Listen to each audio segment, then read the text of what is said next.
এটা আখরোট, আমরা যেভাবে বাজার থেকে কিনতে খাই সেই আখরোট বলে এগুলো।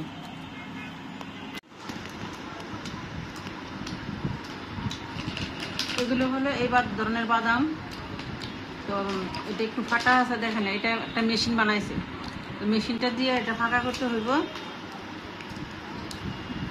ফাঁকা করে চায়নাদের মাথায় খুবই বুদ্ধি, কারণ যেন খুলতে কষ্ট না হয়, কোনো খোঁজাখুঁজি দরকার না পড়ে, এই জন্য এই মেশিনটা তৈরি করছে। এই মেশিনটা তৈরি যে করছে এটা তো একটা কারখানা, একটা কর্মসংস্থানের ব্যবস্থা করছে, কত লক্ষ লক্ষ মানুষ কাজ করে এটা বানাইতে গেলে এই মেশিন, এই ফ্যাক্টরিটার মধ্যে। তা আমাদের জন্য সুবিধা করেছে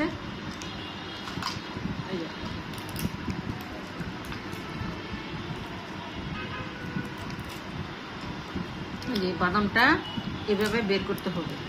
এটা হলো বাদামটা, এই যে আখরোট, আমরা যে এই যে প্রজাপতির মতো থাকে যে আখরোট, এই যে আখরোট, এই বাদামটা